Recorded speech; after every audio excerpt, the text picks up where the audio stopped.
আসসালামু আলাইকুম। শেখ হাসিনার দেশে ফেরার যে ঘোষণা উনি দিয়েছেন, যেটা বিদেশি সংবাদ মাধ্যমে প্রচারিত হয়েছে, সেটা নিয়ে প্রথমত দু ধরনের কথা শোনা যাচ্ছে। এক ধরনের কথা হলো যে উনি আসবেন না, এমনি একটা রাজনৈতিক একটা স্ট্যান্ডবাজি করেছেন। আর দ্বিতীয়টা হলো ওনার যে চারিত্রিক বৈশিষ্ট্য, উনি অবশ্যই আসবেন এবং আসার পর দেশ জুড়ে একটা রাজনৈতিক অস্থিরতা শুরু হবে। সরকার কঠোর অবস্থানে যাবে, আওয়ামী লীগের নেতাকর্মীদের গ্রেপ্তার, তাদের পেছনে পুলিশ লেলিয়ে দেওয়া হবে, এরকম নানা ধরনের ঘটনা ঘটতে পারে। এটা গেল প্রথমত এক ধরনের কথা। আর দ্বিতীয় যে ধরনটা, সেটা হলো যে উনি আসলে এটা কেন বললেন, অথবা এই নিউজটা রয়টার্সে কেন ছাপা হলো, এই ছাপা হওয়ার পেছনে কী কারণ থাকতে পারে, এটা নিয়ে নানা ধরনের গবেষণা।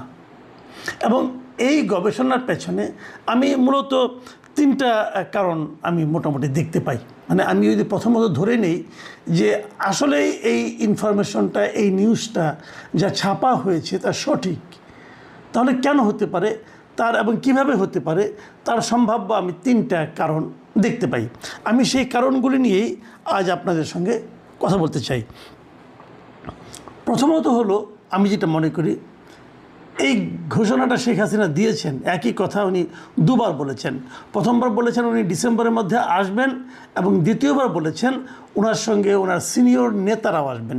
এর মধ্যে সিনিয়র নেতাদের মধ্যে দুজনের তো আমি ইন্টারভিউ দেখলাম, ভিডিও ইন্টারভিউ দেখতে পেয়েছি। একটা হলো আসাদুজ্জামান খান কামাল, যিনি স্বরাষ্ট্রমন্ত্রী ছিলেন, ওনার একটা বক্তব্য দেখলাম। উনি বলেছেন যে ওনার নেত্রী খুবই দূরদৃষ্টি সম্পন্ন, এবং উনি এখন বলেছেন তো ওনারা সবাই আসবেন। আরেকটা দেখলাম, মানে শেখ হাসিনা সর্বশেষ যিনি শিক্ষামন্ত্রী ছিলেন, মুহিবুল হাসান চৌধুরী নওফেল, ওনার একটা ইন্টারভিউ দেখলাম।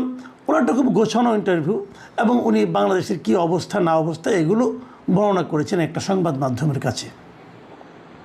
তো এই দুটোর ইন্টারভিউ দেখে কিন্তু আমার মনে হলো যে শেখ হাসিনার এই ঘোষণাটা ভারতে অবস্থানরত আওয়ামী লীগের নেতাদেরকে বেশ টাচ করেছে, এবং তারা এটা নিয়ে বেশ চিন্তিত, এবং মানে সেভাবে প্রস্তুতিও হয়তো বা অনেকে নিচ্ছেন।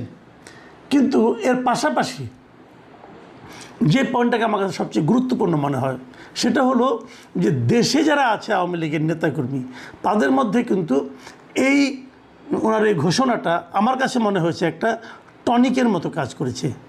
আপনারা মনে আছে নিশ্চয়ই যে 23শে জুন আওয়ামী লীগের যে প্রতিষ্ঠাবার্ষিকী ছিল, সেই প্রতিষ্ঠাবার্ষিকীকে কেন্দ্র করে সারা দেশে সরকার কিন্তু একটা বিশাল একটা নিরাপত্তা প্রস্তুতি নিয়েছিল। কিন্তু যে কারণে প্রস্তুতি নেওয়া, যে আওয়ামী লীগের লোকজন সেদিন রাস্তায় নামবে, মিটিং মিছিল করবে, তার কিছুই কিন্তু 23শে জুনে আমরা দেখতে পাইনি। কিন্তু তার আগে কিন্তু একটা আওয়াজ ছিল, একটা অনলাইনে এরকম একটা আলোচনা ছিল। এগুলো কিন্তু নানা ধরনের স্ট্র্যাটেজিক্যাল আপনার ব্যাখ্যা আছে। যেমন একটা ব্যাখ্যা আছে, তারা বারবার এভাবে আওয়াজ দিবে কিন্তু নামবে না, কিন্তু যেবার সরকারের প্রস্তুতি কম থাকবে সেবার তারা নামবে, এটা একটা হতে পারে। আবার আরেকটা হতে পারে যে এটা দেওয়ার মাধ্যমে নিজেদেরকে জানান দেওয়া, কিন্তু যারা জানানটা দিচ্ছেন, মানে অনলাইনের পেছনে যারা আছেন, তাদের সঙ্গে আসলে মাঠের নেতাকর্মীদের খুব একটা যোগাযোগ নেই, যে কারণে মাঠের নেতাকর্মীরাও ওই ঘোষণাটাকে ভালোভাবে নেননি। এই যে ভালোভাবে না নেওয়াটা, এটা কিন্তু একদম অমূলক কিছু না। অমূলক না এই কারণে, দেখুন একটা প্রশ্ন কিন্তু এই দেশের আওয়ামী লীগের নেতাকর্মীদের মধ্যে বারবার এসেছে। তারা বলেছেন যে এই যে 5ই যে অগাস্টের যে ঘটনাটা ঘটলো 2024 সালে, এই ঘটনায় অনেক লোক চলে গেছে দেশ ছেড়ে, অনেকে আহত হয়েছে, অনেকে মারাও গেছে, অনেকে গ্রেপ্তারও হয়েছে। বাট ইন্টারেস্টিংলি শেখ হাসিনা কিংবা তার পরিবারের, মানে শেখ পরিবারের কেউ কিন্তু ধরা পড়েনি। সবাই দেশের বাইরে চলে গেছে, সবাই। ওনার পরিবার তো অনেক বড় পরিবার, এবং এই পরিবারের প্রায় সবাই তো কোনো না কোনো গুরুত্বপূর্ণ দায়িত্বে ছিল, এবং এই সবগুলি দায়িত্ববান ব্যক্তি যারা ছিল সরকারের, তারা সবাই কি করে আগে ভাগে দেশের বাইরে চলে গেল। তাদেরকে কে যেতে বলল? এটা কি শেখ হাসিনা নিজে বলেছেন যে তোমরা চলে যাও, আমি থাকি? যদি সেটাই হয়, তো সেই কথাটা উনি দলের নেতাকর্মীদেরকে বললেন না কেন? সারা দেশের নেতাকর্মীদের অসহায় অবস্থায় রেখে উনি নিজের পরিবারের সবাইকে নিরাপদে বিদেশে পাঠিয়ে দিতে বললেন কেন? এই প্রশ্নটা কিন্তু আওয়ামী লীগের অনেকের মধ্যে এখন অলরেডি কিন্তু আলোচিত হচ্ছে। তো সেই আলোচনার কোনো জবাব কিন্তু আমরা পাইনি। শুরুর দিকে আমার কাছে মনে হয়েছিল যে আওয়ামী লীগ বোধহয় নতুনভাবে গড়ে উঠবে, এই নতুন লোকগুলির মাধ্যমে গড়ে উঠবে। এটা উঠতে পারতো যদি আওয়ামী লীগকে স্বাভাবিক গতিতে চলতে দেওয়া হতো, যে কাজটা ডক্টর ইউনূসের অন্তর্বর্তীকালীন সরকার করেনি। এবং অন্তর্বর্তীকালীন সরকার এই কাজগুলো না করার মাধ্যমে বরঞ্চ আওয়ামী লীগের স্থানীয় নেতাকর্মীদেরকে চাপের মুখে রাখার কারণে এরা বাধ্য হয়েছে ওই পালিয়ে থাকা সুবিধাবাদী নেতাদের অনুসরণ করতে, তাদের নেতৃত্ব মেনে নিতে। কোনো উপায় ছিল না স্থানীয় নেতাকর্মীদের। তো এভাবে কিন্তু আমি মনে করি শেখ হাসিনা, শেখ পরিবার এবং আওয়ামী লীগের যে দুর্বৃত্ত নেতৃত্ব, তাদের পুনর্বাসনের ক্ষেত্রে তো পুনর্বাসনের যতটুকু সম্ভাবনা তৈরি হয়েছে সেটার পেছনে আসলে সবচেয়ে বড় ভূমিকা রেখেছেন ডক্টর ইউনূস এবং তার সরকার। যা হোক, এখন যে বাস্তবতা, এই বাস্তবতায় শেখ হাসিনা যদি আসেন তাহলে উনি কিন্তু বলেছেন উনি ওনার সিনিয়র নেতৃবৃন্দদের নিয়ে আসবেন। তার মানে উনি কিন্তু সেই আগের নেতৃত্বকেই নতুন করে পুনর্বাসিত করতে চাচ্ছেন।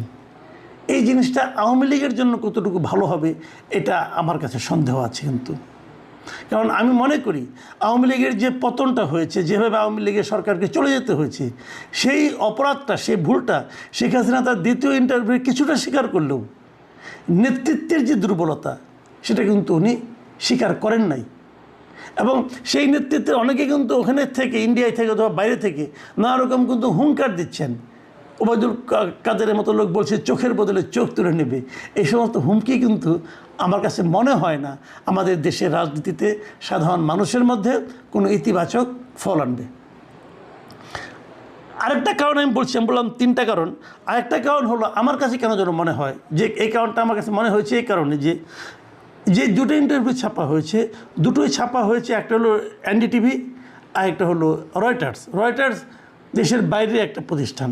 কিন্তু প্রতিষ্ঠান হলে কী হবে, রয়টার্সের এই রিপোর্টে যিনি লিখেছেন, ইন্টারভিউটা যিনি করেছেন, তার নাম হলো কৃষ্ণা এন দাস। মানে কৃষ্ণ এন দাসের অর্থ হলো উনি ভারতের বংশোদ্ভূত। তার মানে উনি ভারতে, ওনার লেখাগুলিতে ভারতের পারপাস কিছুটা সার্ভ হতে পারে বলে কেউ সন্দেহ কিন্তু করতেই পারেন। এবং অনেকে যদি এমন কথা বলেন যে এই সমস্ত আন্তর্জাতিক সংবাদ মাধ্যমগুলোর যারা নাকি ভারতীয় রিপোর্টার যারা আছেন তাদের উপর, তাদের বক্তব্যের উপর, তাদের কাজের উপর অতটা ভরসা রাখা যায় না। কারণ তাদের বক্তব্য এবং কাজের মধ্যে ভারতের স্বার্থসিদ্ধির একটা বিষয় থাকতে পারে। এবং এখানেও এই কৃষ্ণা এন দাসের রিপোর্টটাতে, এই ইন্টারভিউটাতেও সেই একই রকম কথা অনেকে বলছেন। আমাদের বাংলাদেশের একজন লোক যিনি এই মুহূর্তে পাকিস্তানে আছেন, উনি বাংলাদেশের এক সময় লেখালেখির সঙ্গে জড়িত ছিলেন, মিস্টার মাসকুয়াত আহসান। উনি চমৎকার একটা সোশ্যাল মিডিয়ায় একটা পোস্ট দিয়েছেন এবং সেখানে উনি বলেছেন, আমি ওনার লেখাটা আপনাদেরকে বরং পড়েই শোনাই। উনি লিখেছেন যে রয়টার্সের বাংলাদেশ বিষয়ক কোনো রিপোর্টারের নাম জোনাথন, জনসন বা প্যাট্রিক টাইপের হলে রিপোর্টটা গুরুত্ব দিয়ে পড়ি, আর রিপোর্টারের নাম সাহা, দাস বা পাল টাইপের হলে বুঝি ওটা রাইটার্স বিল্ডিংয়ের ভাটের কীর্তন। ও গল্প 100 বছর ধরে ঘুরিয়ে ফিরিয়ে বলছে, ওতে চিরস্থায়ী বন্দোবস্তের জমিদারি ফিরে পাবার আকুতি ছাড়া আর কিচ্ছু নেই। মাসকুয়াত হাসানের এই যে কথাটা, এই কথাটা হয়তো অতি সরলীকৃত কারো কাছে মনে হতে পারে, কিন্তু পাশাপাশি এটাকে আপনি একদম যে উড়িয়ে দিবেন আমি সেটা বলবো না। কারণ দেখুন, এই রিপোর্টটা তখনই ছাপা হলো যখন নাকি তারেক রহমান সাহেব মাত্র চীন থেকে ফিরে এলেন এবং তারপর ঢাকায় আরেকটা ঘটনা ঘটল, নির্লজ্জ ঘটনা যেটাকে আমি বলি, সেটা হলো আপনার জাতীয় সংসদের সাউথ প্লাজায় যুক্তরাষ্ট্রের আপনার স্বাধীনতা দিবসটা উদযাপিত হলো। এই দুটো ঘটনার মাধ্যমে অনেক কিছু হয়তো অনেকে ব্যাখ্যা করবেন, কিন্তু যে ব্যাখ্যাটা সবাই বুঝবেন সেটা হলো বাংলাদেশ ভারতের বলয় থেকে বের হওয়ার চেষ্টা করছে।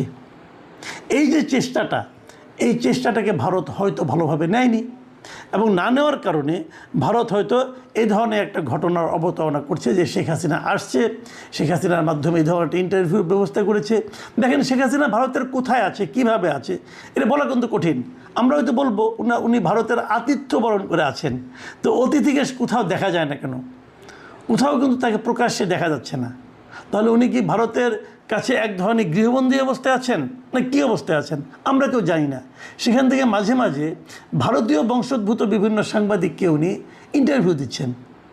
তো এখন সেগুলি উনি কি বলেছেন অথবা কি বলতে চাচ্ছেন অথবা কি বলানো হচ্ছে ওনাকে দিয়ে, এই সবই কিন্তু এই ভূ রাজনীতির প্রেক্ষিতে আপনি একবার করে চিন্তা করতে পারেন। কেউ কেউ তো এমনও বলেন শেখ হাসিনা কি আদৌ এগুলি বলেছেন নাকি ভারত এগুলি বলতে চাচ্ছে বলেই বলানো হচ্ছে, এই প্রসঙ্গটা কিন্তু আসতে পারে। তৃতীয় একটা পয়েন্ট এটাও হলো যে এই ধরনের বক্তব্যের মাধ্যমে বাংলাদেশ সরকারের কি প্রতিক্রিয়া হলো।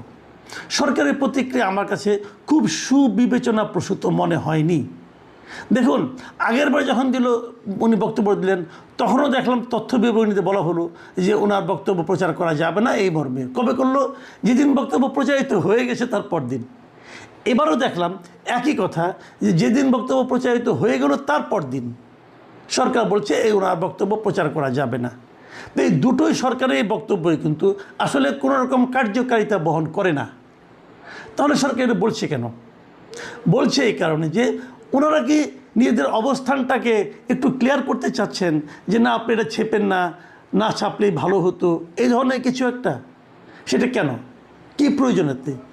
আমি যে কথাটা কালকে বলেছিলাম, তাহলে কি সরকার ভয় পেয়েছে? সরকার কি বিচলিত বোধ করছে? সম্ভবত করছে। এটা না করলে ভালো হতো, সম্ভবত করছে। কী কারণে বলছি আমি একটা ঘটনা বলি। প্রথমবার যখন ওনার এইবার যখন দুদিন আগে যখন নাকি বলা হলো উনি ডিসেম্বরে আসবেন, তখন আমি এই আন্তর্জাতিক অপরাধ ট্রাইব্যুনালের যে chief prosecutor mister Aminul Islam ওনাকে বলতে শুনলাম, উনি বললেন যে ডিসেম্বরে কোনো পারলে এখনই আসুক। আমার কাছে কিন্তু ওনার কথাটা তখন ভালো লেগেছিল।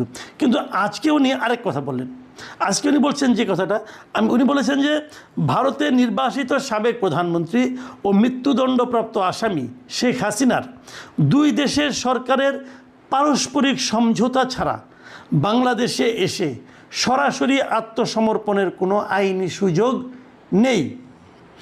তিনি দেশে ফিরলে তাকে গ্রেপ্তার হয়ে কারাগারে যেতে হবে, এই কথা উনি বললেন। আচ্ছা, এই যে কথাটা ঠিক আছে, দুই দেশের মাধ্যমে একটা সমঝোতার মাধ্যমে আসবে। যদি উনি তাছাড়া এমনি আসতে চান, সমস্যাটা কোথায়? আপনার কি দরকার? আপনার দরকার এই ভদ্রমহিলাকে আপনার আওতার মধ্যে পাওয়া। উনি যদি বলেন আমি যাব, তাহলে বাংলাদেশ সরকার, বাংলাদেশের ওখানে দূতাবাস আছে, তাদের ইমিডিয়েট তাকে একটা ট্রাভেল ডকুমেন্ট দিলে সমস্যাটা কী? কারণ তাহলে তো আপনি ওনাকে তাড়াতাড়ি পাচ্ছেন। যত তাড়াতাড়ি আপনি ওনাকে পাবেন তত তাড়াতাড়ি আমি মনে করি ওনার উপস্থিতিতে বিচার হওয়াটা হলো সবচেয়ে ভালো। ওনার অনুপস্থিতিতে বিচার করে বাহাদুরি দেখানোর মধ্যে তো কোনো কিছু নাই, এটা তো পাবলিক ভালোভাবে নেবে না।